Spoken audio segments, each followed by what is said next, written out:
You are about to embark on the wonderful adventure of scuba diving. You will be given the means to enjoy Earth's last frontier, the underwater world.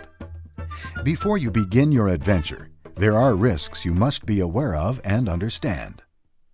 Be aware that water is not a human's natural environment. Anytime you enter the water to scuba dive, there is the risk of an accident that may include injury or even death. At first, you will need to listen to and learn from your instructor, who will teach you how to be a scuba diver. But the very essence of the course is to make you independent, so the responsibility for your well-being depends on you. Because your safety basically depends on your personal actions and how well you apply yourself and follow the rules, you will be required to sign a series of forms. It is very important that you read each form carefully, so you understand fully what you are signing and what rights you are relinquishing. Let's now watch an overview of the areas of risk in scuba diving. You will see that if you follow the safety rules discussed in your course, the risks are relatively small and controllable, and you can learn to be a responsible diver.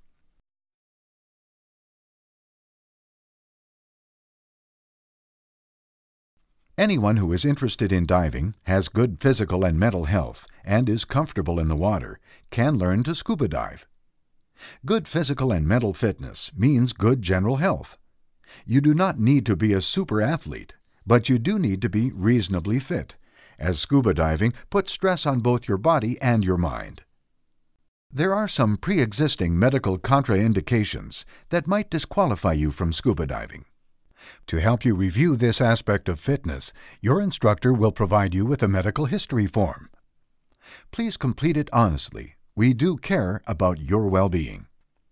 Areas of particular concern are the circulatory and respiratory systems, air spaces, and any condition that might cause a person to pass out or lose consciousness. If there is any concern about your medical condition, you will be asked to have a medical exam by a licensed medical practitioner before participation in open water scuba activities. Substance abuse of any kind, be it alcohol, drugs, or smoking, has no place in scuba diving. If you have any problem with any of these, it is far better to deal with the problem before you take scuba lessons. A key element to your success as a scuba diver is motivation. You have to want to do it. You should not be in a scuba class to please someone else if you are unduly afraid of the water or the activity.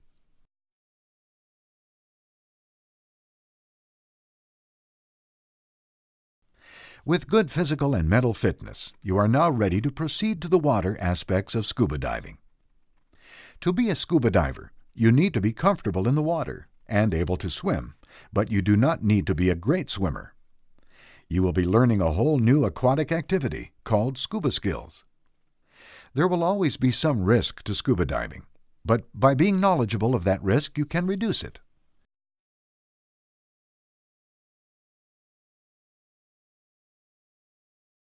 Scuba diving is an equipment-intense activity.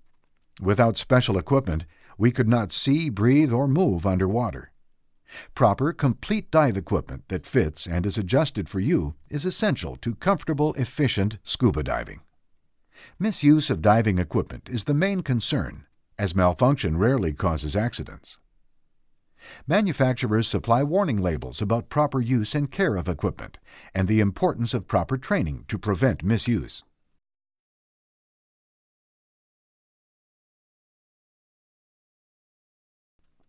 Breathing and pressure changes are also of particular importance to scuba divers.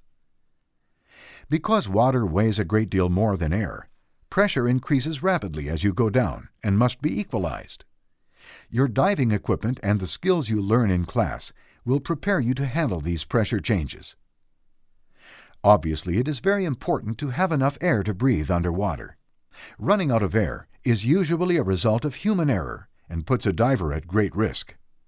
Because the air you breathe is compressed and the pressure changes quickly as you go down and up, you will learn to breathe all the time and to equalize pressure in your body's air spaces, which includes the ears and sinuses.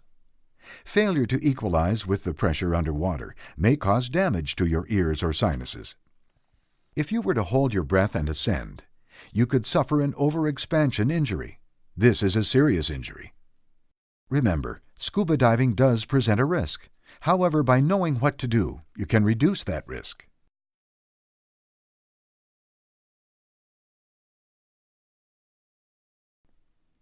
Buoyancy control is a primary skill of scuba diving. Proper use of a well-fitting buoyancy compensator, or BC, makes diving safer, easier, more comfortable, and more enjoyable. Much of your training in your scuba course will focus on learning to use buoyancy control to your advantage while underwater. But buoyancy control is also important on the surface. Keeping your BC inflated on the surface allows you to rest easily.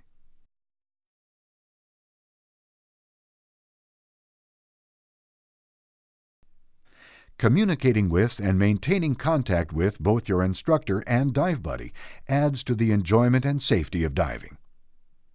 This includes following instructions and the safe rules of diving, while keeping your instructor informed of your special needs and concerns.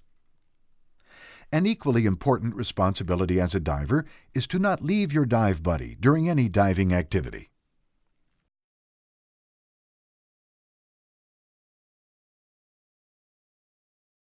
Control is a key concept in scuba diving.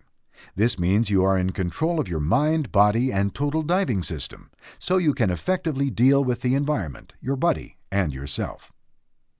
In diving, we talk about staying in your comfort zone by knowing your limits. This provides a margin of safety in difficult situations and helps you keep faith with the cardinal rule of all adventuresome activities: stay calm, don't panic. All of these things taken together will help you develop a level of awareness so you are ready to participate in scuba diving. You will learn to reduce risk, but it cannot be eliminated. Ultimately, you will be responsible for your own well-being and enjoyment of diving.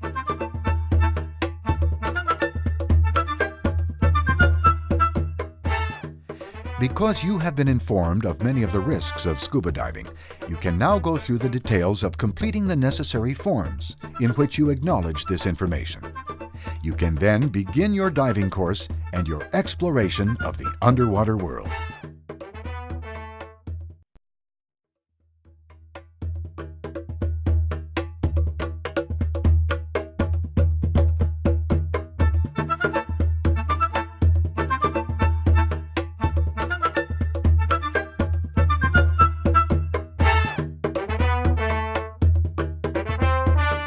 You have completed the first phase of your training and are now ready to continue.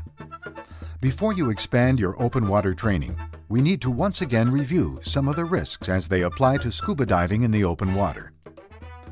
Anytime you enter the water to dive, there is the risk of an accident that may include injury or even death. This risk requires that you be very conscious of your responsibility to follow instructions and remain in close contact with your instructor during supervised activities. However, your safety is ultimately your responsibility, and your goal is to perform without depending on your instructor.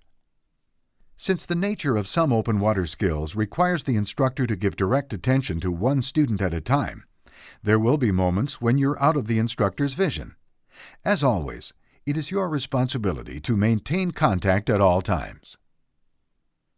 Also, the instructor can only judge you by your performance. It is your responsibility to say how you feel. Let the instructor know if you're cold, sick, overheated, or tired.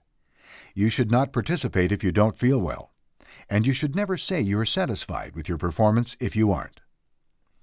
This video will show areas of risk in the open water, so you have a clear understanding of your responsibilities prior to signing the required forms.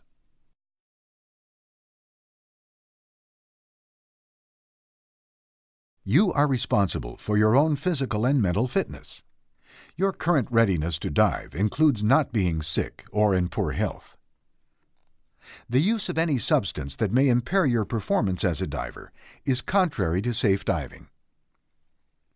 It is natural to feel somewhat excited, even stressed, prior to open water diving. But remember, you have been trained to deal with the risks. Follow the rules and dive within your limits, and you will have a wonderful adventure.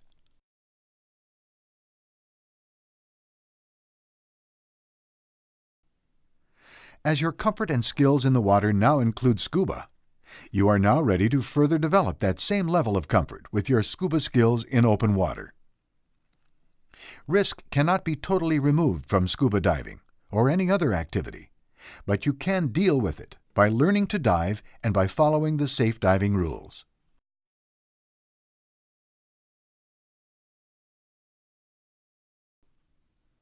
Scuba diving is a blend of the person, the skills, and the equipment. You need a proper, complete total diving system that fits and is adjusted for you. Purchasing a total diving system that is best for you will improve your safety and enjoyment of diving. One last but important part of diving is learning to take proper care of your total diving system after every dive to prevent the risk of injury from equipment problems or failure.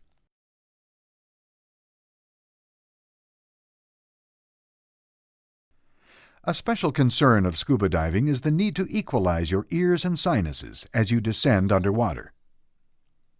By controlling your buoyancy with your BC, you can provide yourself time to equalize and not go beyond your planned depth.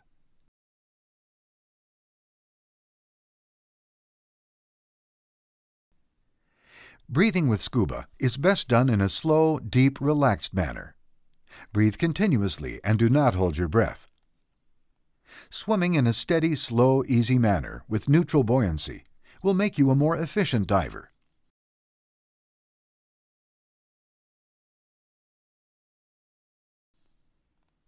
Another major concern of scuba diving is the possibility of having an overexpansion injury while ascending. By relaxing and breathing as you control your buoyancy, you can perform a slow and easy ascent. You need to look up, reach up, and proceed with care as you approach the surface.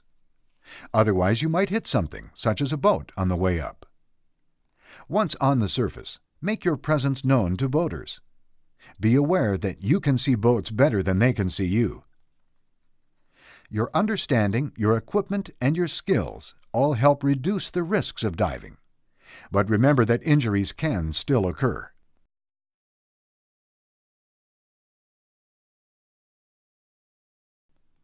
One concern about temperature is that you might overheat on the surface while you are putting on your dive gear. The other concern is that you may become excessively cold while underwater. Water takes away body heat 25 times faster than air. Therefore, divers need to wear the correct protective suit for the water temperature.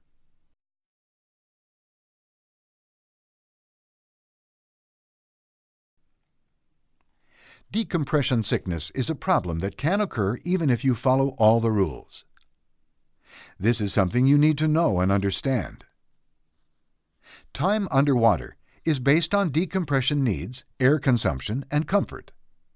You need to plan your dive and monitor your air supply to avoid running out of air.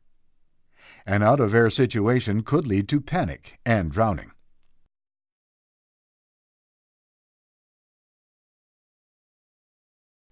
Extra care must be used as you enter or exit the water, so as not to hurt yourself or others.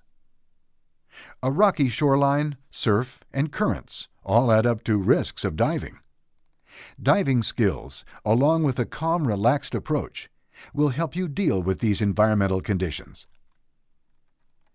Entanglement is a problem that can be handled as long as you don't panic. Some aquatic life can be harmful, and care needs to be taken to avoid contact and to not provoke animals. The risk of diving-related injury is, of course, greater in the open water than in the swimming pool. But how you behave and relate to other divers is a key to lessening problems. You need to follow the instructions from diving leaders and follow the safe rules of diving.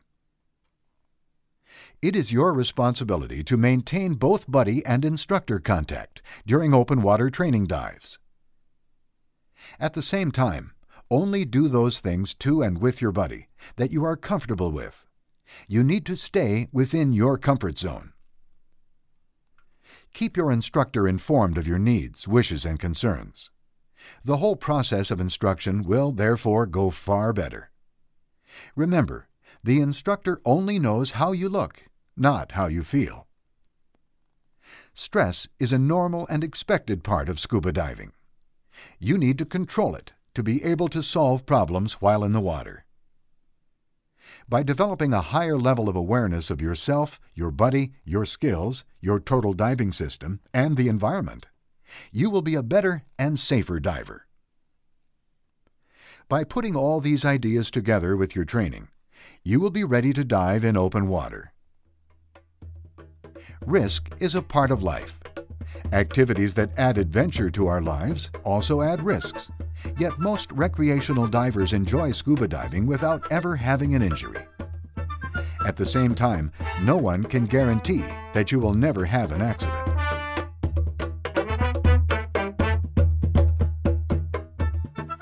Scuba diving is an extremely interesting and enjoyable recreational activity. With the information provided here, your diving instruction, and a thinking approach to scuba diving, you can have exciting adventures with a known and controllable degree of risk. Now that you have been informed of the risks of scuba diving, you can go through the details of completing the necessary forms in which you acknowledge this information, so that you can proceed with your diving activities.